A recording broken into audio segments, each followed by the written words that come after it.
Le ava tele mal fa lo te tawai ya etoe fa pa ya tu le fa talo fa mal fa filo ile fionga le to li ile nei fu va ngole fefi se mai fu le matu fa to va ya wale tau to ina le pa ia ma walunga le tatu tulu au le wa tatu se email tatu por kalame to sports o to tonga itala o talonga ya pe fu ona ile nei fefi la fa ilo atu ya wa fa manuia fu ile tatu ofisa nei ya ile se mai fu yo nisi o fetu pupula nei matai ao mo Samoa ia pe ona ile tatu ofisa ile nei fia tu fia fa ilo atu le o se mai le susunga ia miracle key ile nei fiafi ia tena ne foi ia le fionga so upu ia fainga ta vai ane ia pa ia mama malu le fionga ia tanga loa queen key ile nei fiafi awa foi ni tatu fa tala noanga male ava tele male fa alo ia o le sunga ia miracle key pe ona to sila mai le nei fiafi mo ila to ilungo apio folinga ia o awa fo ia na tapin pinanga ile alo atu ia mo talonga fai pelenga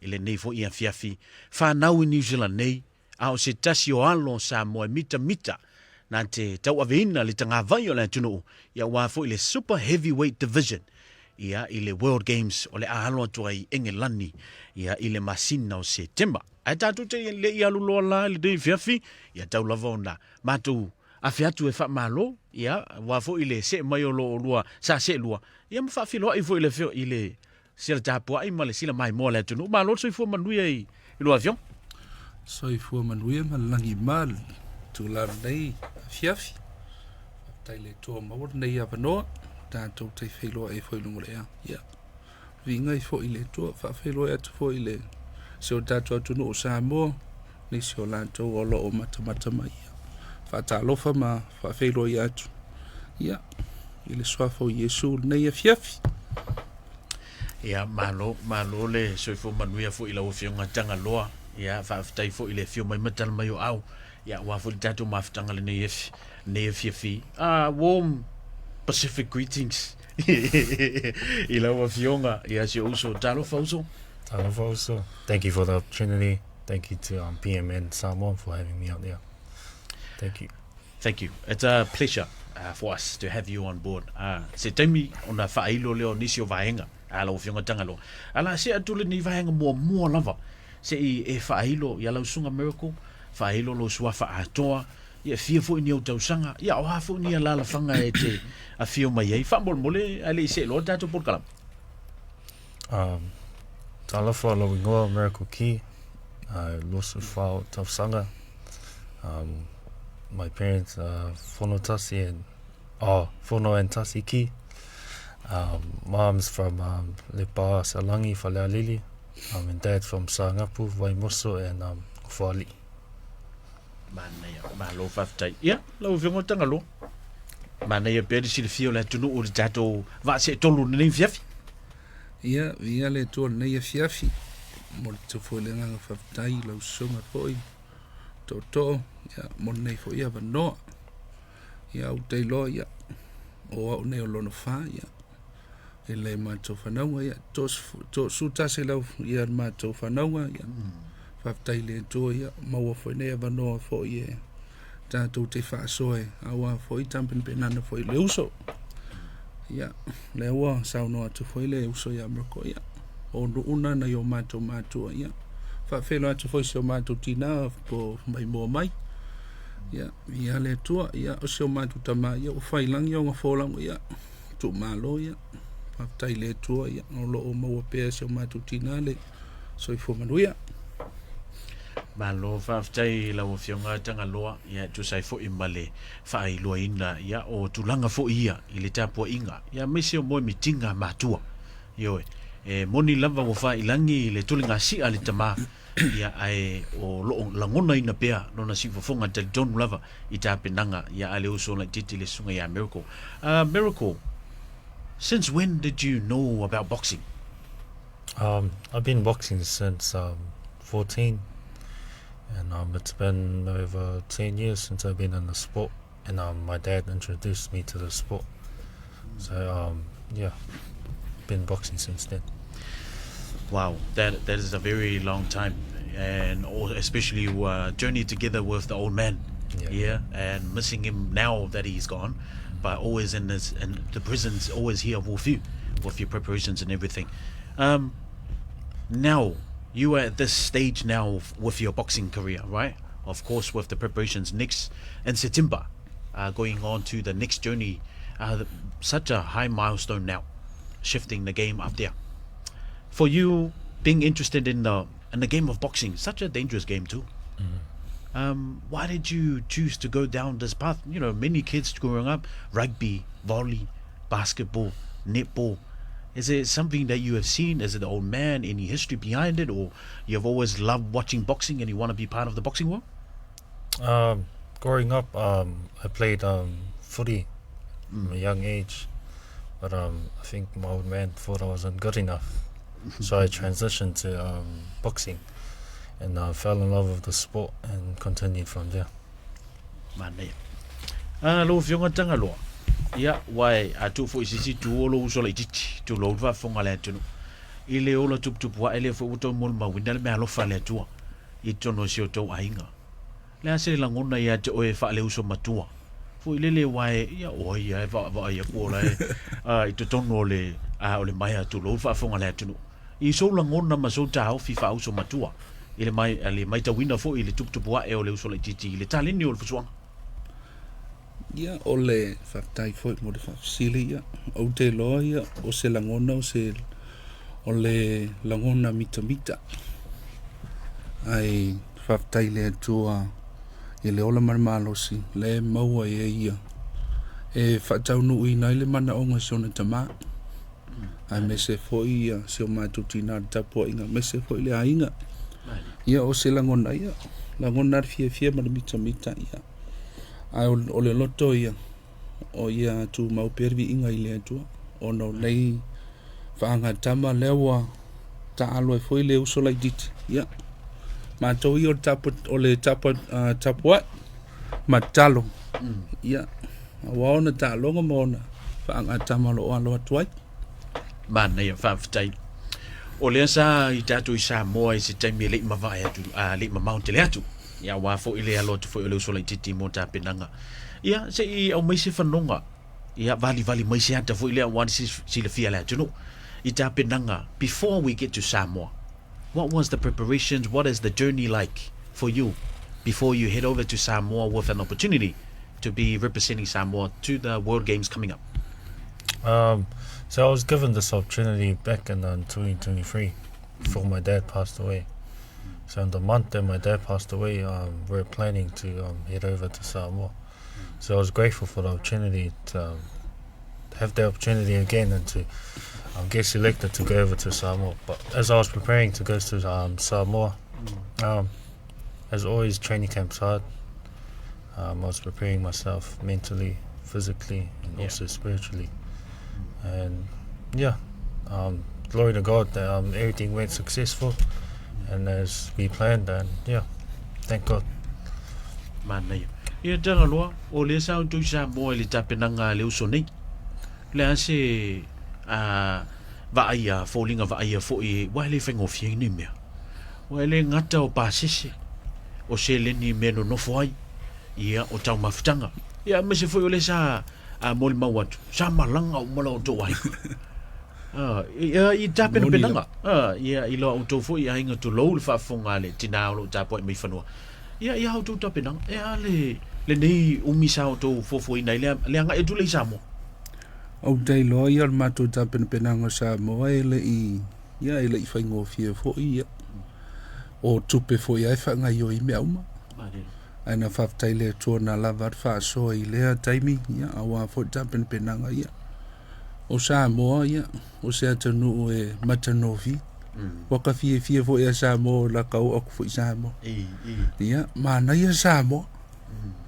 e ui lava I tangata ia aina whaatoa le atua ia mea umama awa fo tapen penanga ia e le I whaingo fie le tapen penanga fo I le usui Samoa ia aina alofa mai ale atua ia mese fo ina ia inga na tapua ima mese fo sio mata o kalesia le sungot fa finga ia tuli fo le fato ia tasi ma le mata kalesia ota ia ma le matanga lunga niwa I oti aina mata no fie umale mata tapen penanga le o Samoa ia sio mata coach ia ele I whaingo fie fo ile sai linga tupe ia e sau fan uma e tangata ia lona alu lona pa sese ia malon toi sau ia ia le tamata alo ia alu ia e alu ia ona trainings ma ma tampena pena wa ona talo ai na le mea uma Samoa vi ia le atua au tato ia pel vaenga lea taimi ona there is a saying miracle and it's the most famous saying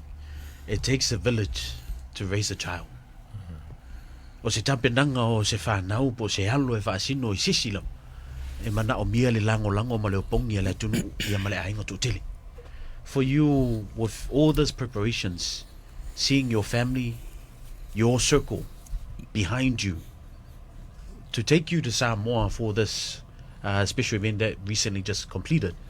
How did that feel for you? Yeah, it truly does take a village. Take a village to raise a child. No, it was special having my family and also my mom there in person watch me live for the first time.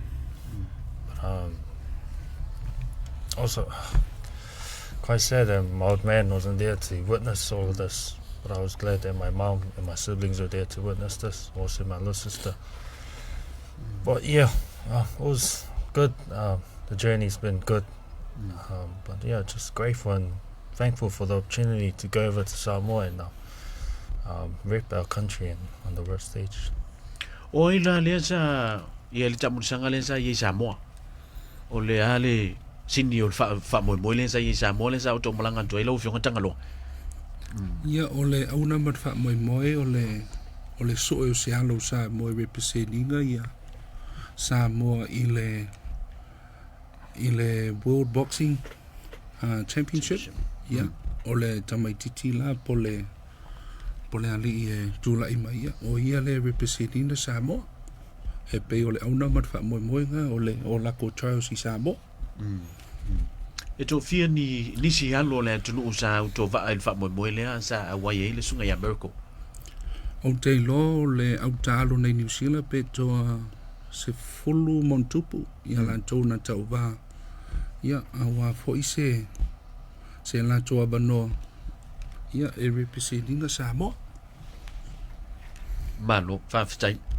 Ole ina ua iai le talonga lea mulmuli.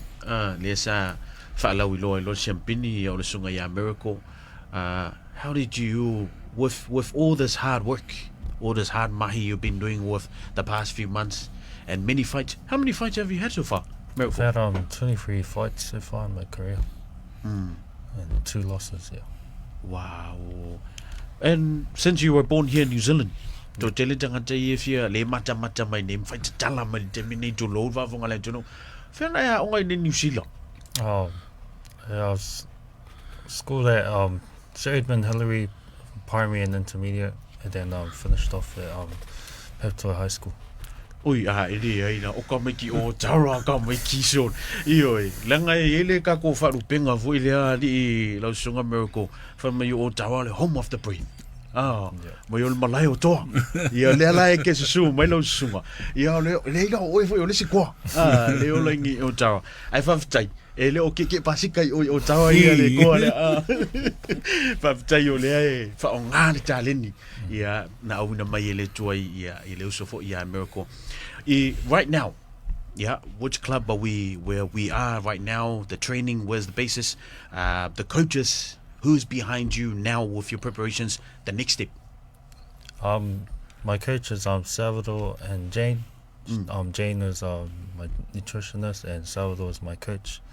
And I'm training out of South Auckland Lions. We're based here in Fitness Plus in Manukau. Oh, man, naya. Olo te whaalongolongo tula uwhenga tangalo. Paua leo me oki e me lo Samoa. Le ai.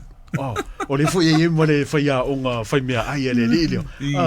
Ia masalo o lau fionga fo ia manisio o ta uso fo. O lo lango ina le fa mo le uso no. Se te mio tanto se e te fa ai lo ina le fa mo le ta pena tu mo England. Ia wa fo le onga au tu o le fa mo le nepo. O le onga io au te o le nepo se io tatu talanoa. Ia mafafola fo le fala wan fa fonga le tunu. Ia ita penanga le uso ia Miracle. Luas fut fata usanga. Sa ole. Luas fut fata usanga. Au le ua ta alo le talonga I au panga mamafa. O le foi wa mau atu ia lau sunga miracle ia o foi se halu fasino ia i sanapu ia ma vai mosu o ia ile o kama se kama ia nai to ina foi sa so japolin ia fa ftai o le va va ia tu la vole tam faili tali ni malenga fi na wa foi ia te le uso. So right now, how long we have got left before the next before the World Games? I'm currently 5 weeks out until I leave to England. So yeah. Okay, malu. Ya, tanga loa. Ala fotu la wo fionga il fa mo le pe ona tapin na toile so ya miracle mo England. Ya. Vi ale to le na ia fia fia tai mo never do. Ya u tai lo le au mat fa mo. Ya.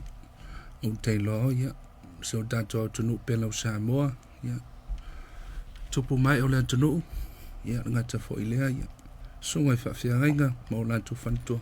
Me se foi so da to nu Samoa ya. Ole tapena nga foi le uso ya. O tupe fo ia fa nga yo ye mea uma. Ya ole tansanga ya. O I lava I fia so swani ya wa fo tapena penanga le uso. Ya. O lo mawale abanoa. Ai ole sili mat fa moi. Ya mawo lunga le inga ole toa. Ya la fa nga tama ole alu atu ya. Ole aso los fuluono au kuso manto de malanga.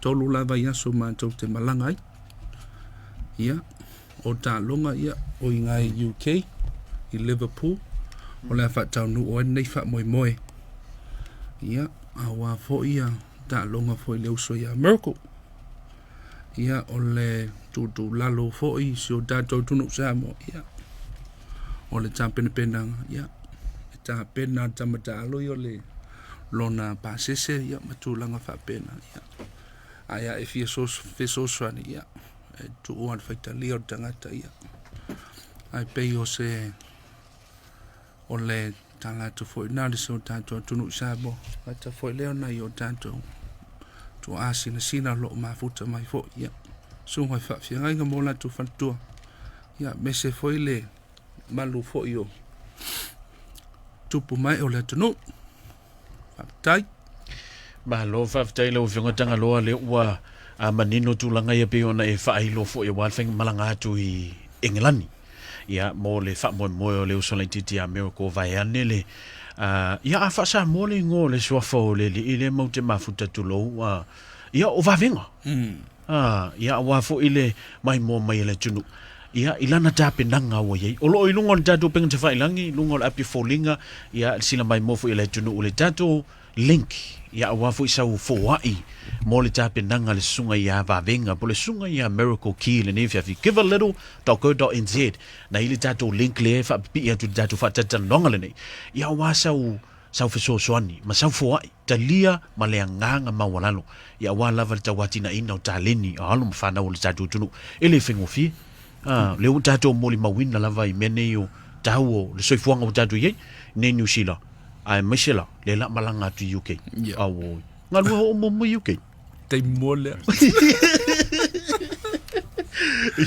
ia va ila tato ia le mamalo le tunu io ele I a wai mo le sunga ya miracle a o se temi mo le nei o le melia e mana o mia le tatu lango ma le tapo inga io fa mai ale upo e o le tapo inga ia tapo inga le tunu e malu ai fa na o Samoa ia wala tu tamu fainga mole a fa mo ne o ye le tapenanga ya mole anga ia tu o se tema le o fofu a manta musanga le moni la so fa o se tema a fia mai mo fo o le lunga fo le YouTube ia ta longa e live mai ia o watato ilo umalava ya nisio tamali o le tunu ya le fionga ya la uli lopiso le ai se paka ya mai se fo ile sunga ya jai o petaya ya a wa fo ile tamfainga fai pelenga wa yai tumtumunga o fa ngatama a le wonto se sino mani ne tunu o le wa mato nei ma fetu popula o le lumana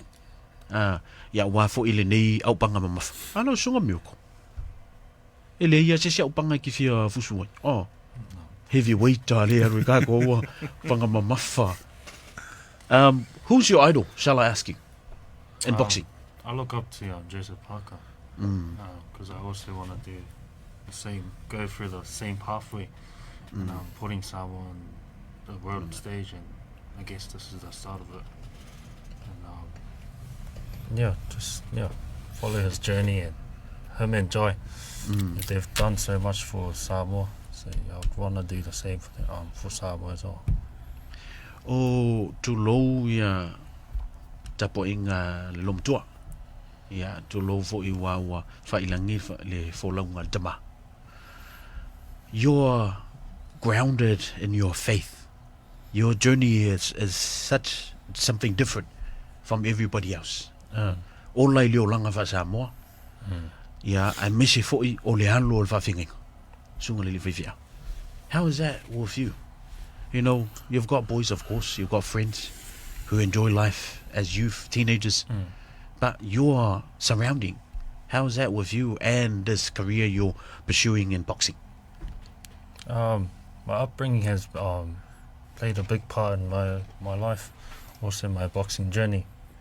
Just staying grounded and always reminding myself to always stay humble, and always remember God in everything that I do. And it's always been an encouragement from my parents to always remember God in everything that I do and always put God first. So it's, now it's always special being around my family and just following my older siblings' pathway and Man, yeah, such faftai. Ole manino al fa fonga lentunu. Ia ole ola wa oina ia matamali ainga. Ia me se foi lau tau mafinga.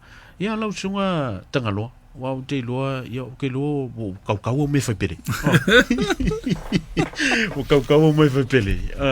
Ia me se foi le lango ina o le uso lai titi. Ia ile nei lava ta longa o le fai pelenga. Le se mamao lau sila te va ai le uso ia me ko ni sto sanga 5 in 5 years time. Ia u te loa ia. O le la tava vai ta lo Ameriko ia. Mena I pule ile tu. Mali. I la tava vai. Ia o fe foi le mea e fina ngalo ile tu ia. Ta tu te tu pe le tu de talo. Ma le me mana o ile tu ia u te lo. A fa pe o se ta longa le mana o Ameriko ia. E fai ile tu a wala e. Mali. Tala foi ile tu fai to. Malo faftai ia ono datu taimi ai manatu o le ua manino ia au fala fo ile a sila mai mo la tunu ia wal fa mo pe ona ile nei fiafi ia pe nisi vaenga nei misi atul matu pitula ia e fa ilo wa fo ile fa fonga la tunu ia o te lono le tanto taimi ai mo le atul ngai le nganga faftai ono le maua fo il maba no ia awa fo ise talanoa foi ma wa foi tapin penanga foi lo so ya ko mole to foi le nganga faftai ele PMN ya mole to apa no so ya to ya fa va no ina foi taimi wa foi se mana onga foi wa to foi lunga ya mole malumat pa io Samoa lo mai ya u te lo ya ave foi le taimi mole to foi le nganga faftai to all the sponsors that's jumped on board and helped out Miracle in his journey. As you guys can see, Butterbean is one of them. They jump Miracle. Manisio Lanto, and also to the local board of Otara and Papatoi. Faftai Mondo Fiso Swani. I Faftai Samoa Moto Tapua Inga, Faftai Foi. Famonuela and Tualanea Fiafi. Malo faftai. Miracle, any last words, any shout outs? Ya lo faanga foi. Yeleni fifi before we conclude our interview. First and foremost, thank our Heavenly Father. Thank you so for having us. It's a pleasure to be on air. And I'd like to make a massive shout out to my sponsors, Hydrolux Exteriors, FTG Clothing, BBM, Run Your Own Race, L&T Entertainment, Fitness Plus, Meth Rose Creative, 2 Take Films, Y Clothing, Local Fades, Gladiator Nutritionist, Auckland Bins, 4TP, Esita Tupu, Rich Dreams, and the local board of Otaro to the Usos Abulu and Leo Mane. Thank you guys for your love and support. Thank you for helping me fund my journey to England. Appreciate it. Malo faafetai ia le nasa mo lau faafoga tapo i lenei vaega o le afiafi ma le tatou polokalame to'o sports ia ma le suga ia Miracle Key ia tainani fo'i le usamatua le fioga ia tagaloa ia pe ona se'e mai fo'i le tatou polokalame lenei afiafi o le ua 8 minuta ute'a nei le afali Iulai valu ia a o tatou iai pea i luga o tala o ta'aloga ia se'i vavae fo'i ia ua fo'i le mafutaga lenei afiafi ia mauso nei ae aua nei galo sau fesoasoani i tūtau seleni ia po sau faamalosi au foi mo le sunga ia Miracle po e ange sau TikTok le nga wavange lunga le apia fōninga ia e faamalosi au le tāpenanga le sunga ia Miracle ia wa foi le halo atu ia mo le tau avina o le tanga vai o le antunu faangata mo le faipelenga Super Heavyweight Championship i Engelani lua vaenga o le tatou link le nau whapi atu for give a little page ia mo le silfia le tatou tunu whaingo fia ngalo o omia le link avange lo masau whasela utala le nane ia vai il whaingo fia ia il whaafunga le tatou tunu ai mo i la tau nai tu a matutua o lo mafuta mai le tatou leitio ia e yenisi o vaenga e masalo e whaamatu atu ia e wha o ane ia isau fesoswani mo le sunga ia Miracle Key ile neifo i vaenga le afiafi.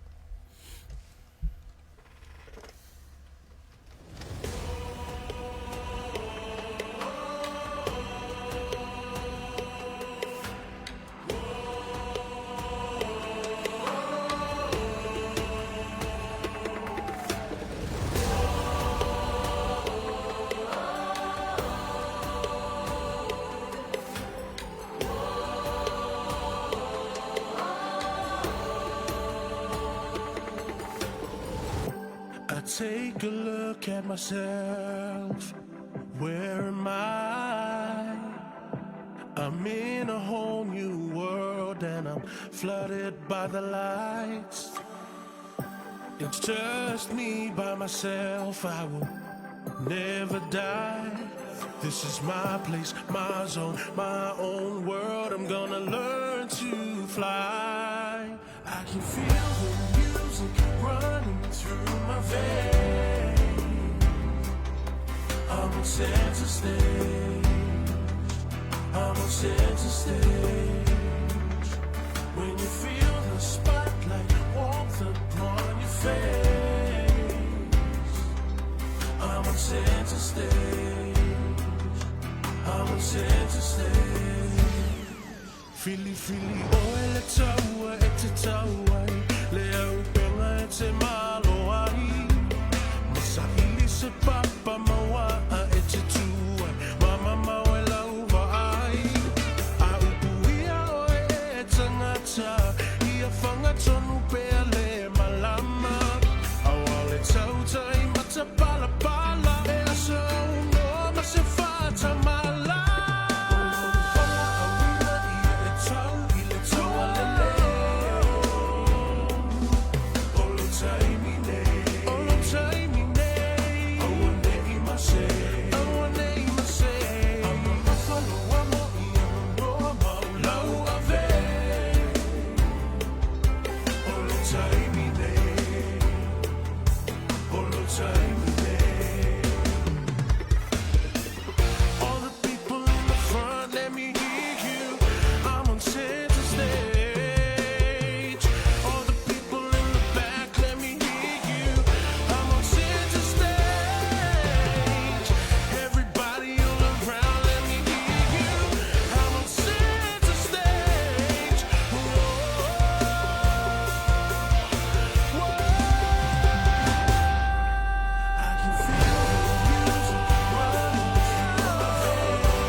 Nisi na whatunga pe o nei le whatalenga ia au matangi me titi lani alo ya wa fo tato maftanga le ne fiafi ya o to se me tato por kalame ya wa fo ile fa wa winno tato talonga ya wa fo sit feel tunu ya o mato mafuta impe male finga ya tangaloa ya tenda ni fo ile uso ya miracle ki le ne va ngole fiafi ya wa lava fa la wilo ino fa mo pe ona tapena mahalo alo tu ya I Engelani ya wa fo I tapenanga ya o tato ile ne fiafi ya ole silfien tato tunu ole aso ole a ta aloi tato update mo le NRL ole a talmalai ai ya le Melbourne Storms a mai se fo le Parramatta Eels full minute daily Iulai fulu ile afia finei au tele I fa wa winna ya o to tonga fo tato talonga nevefi o fe au ye ke roa ka po I roa fiong New Zealand Warriors. Ia voi maro fafkai.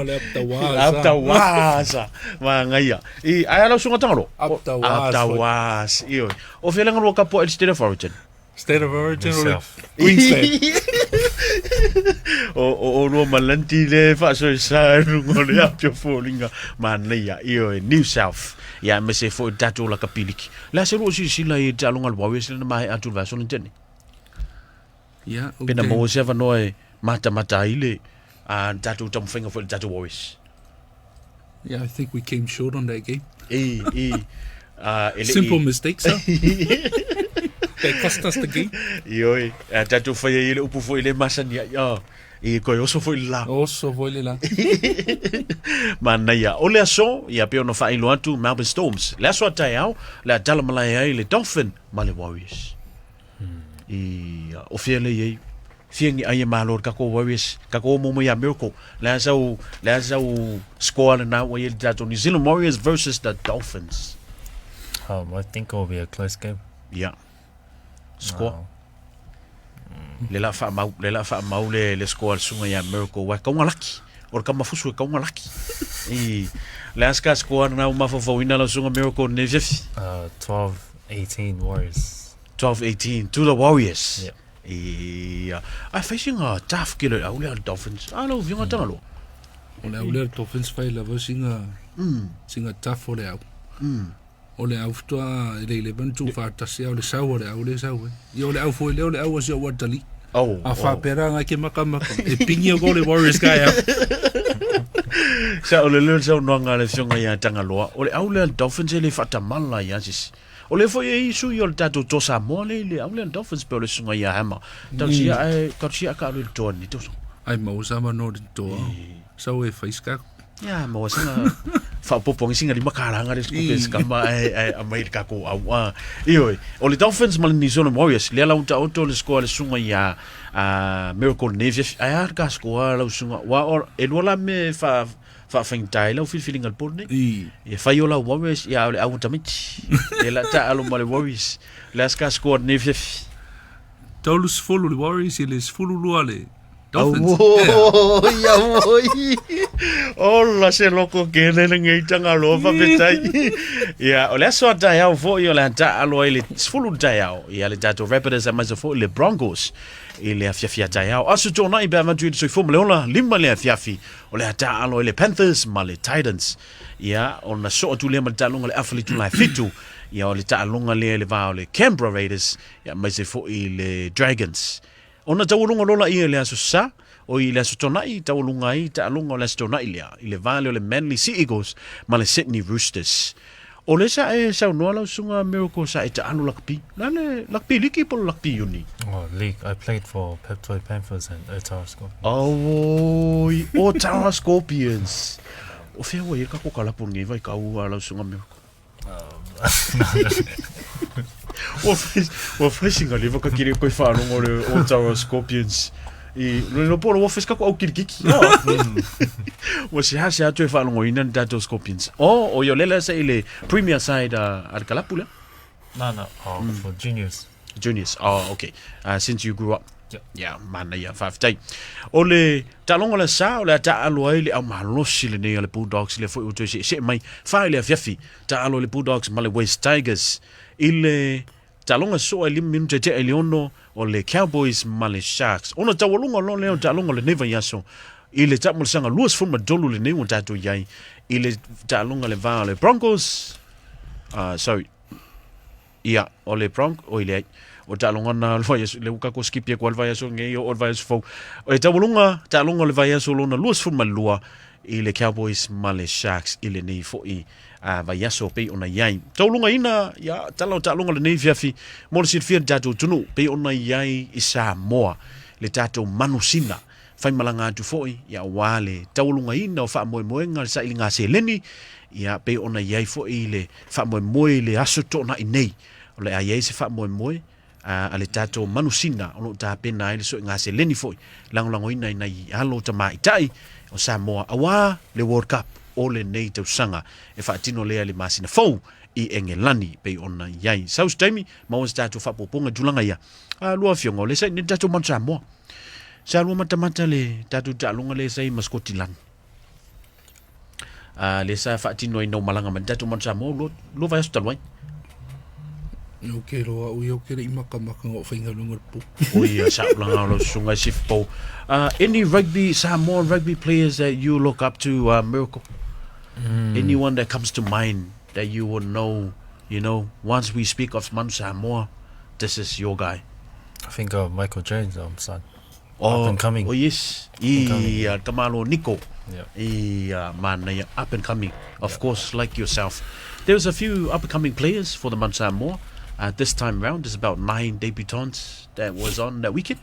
And with these young, talented players coming through, alo fiona tanga loa e tāua I o meni o tālonga tāua tele o lo to telefoina I o tātou walo mawhanau lo tālua ia awa foile tālonga foi lakapi fia foi vavai akut ko kele ngai kameki Samoa lo tālua ya tailo fo ia se ka ko wa man o le tapena tato manu mo lan talonga matonga ya wa fo ile Pacifica fo ile Nation Cup mai alo tonga on to taliu mai lona ia talonga le mafiti le fo ina mo rotorua la I se tema e pa o talonga le mafiti ala uto I England le la o ngalue I le vaenga le e ka mo fie e le mama fa pa se mala ai la tu watu fa mo ngal tato tunu ya me se fo tato ai ngane le pimen ya awa fo I le tapena nga mo le uso ya le alo tu se tem mo le fa mo ya taulunga tu ya tato talonga le nei fiafi ya awan ngalo io Samoa le tunu pele o utama fa na le o to sila mai le sunga le na ya Miracle ki io o le tatalo lava ia o le tatalo ma le nganga mawalalo ia mana tuane io ia mana tuane ia I lau tapo inga lo fai mai fanua po fe lava ia alo ma tam fanau le tunu tau aveina tanga vai o le tunu ia wafu fa anga tama pe nei faftai le mafuta mai fo le nei fiafi ia o lo sunga ia man tatu por kalame le nei fiafi ia faftai fo le mana ia so mato fa tala ulatu ia wala vale nau ta ia wala lang ina fa mo le so nei fiafi